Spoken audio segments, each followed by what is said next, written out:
Hello everyone, I am Sir Kenneth at welcome sa ating Statistics Lecture Series. Para sa video na to, pag-uusapan natin ang definition ng statistics at ilan sa real-life application nito.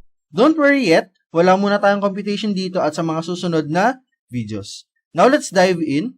According to our definition, statistics is the science of conducting studies to collect, organize, summarize, analyze, and draw conclusions from data. It is a science, so merong systematic process ang statistics. Hindi lang tayo basta-basta gagamit ng formulas, then tapos na.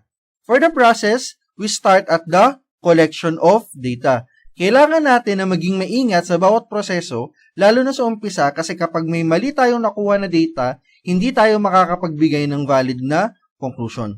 Once we have the data, we organize it into a useful form for summarization.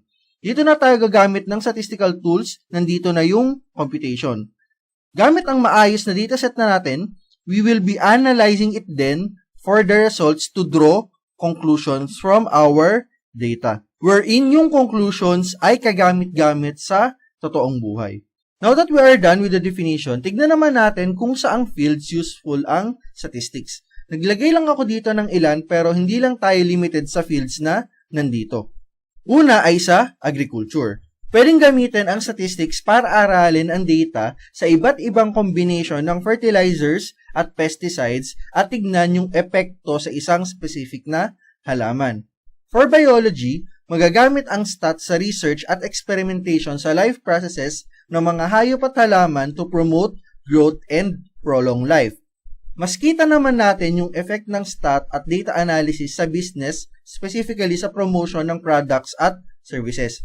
Pwede ring tignan yung trend ng sales gamit ang previous data para makapag-predict tayo ng probable sales at specific period in the future. Sa demography naman, ang isang concern natin is human population. Nagagamit ang statistics para makita ang status ng birth at death rate sa isang lugar na pwedeng maging useful ang data, for example, sa future planning ng government. In economics, pwedeng maging beneficial ang statistics para mas maging guided ang isang production industry sa supply at demand ng product nila. They can also use it to be more familiar with consumer behavior pagdating sa price, changing at advertising system nila.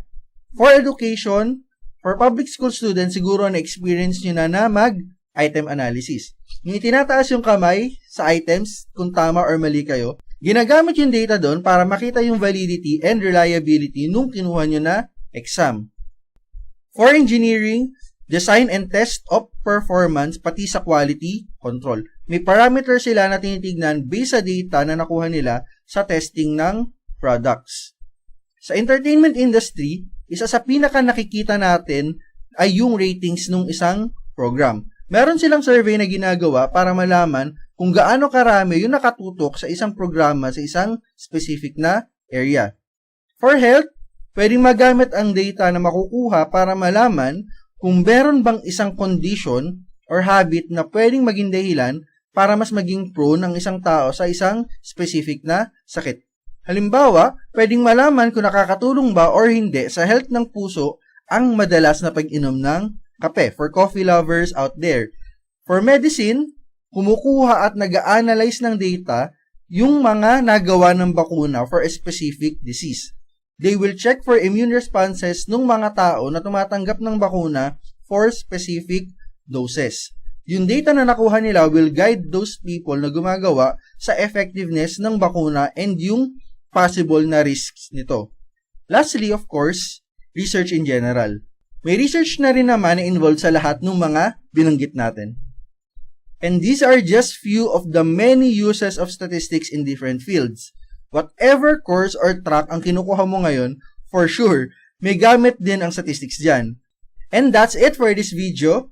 Let's talk about more concepts in statistics sa mga susunod pa nating videos.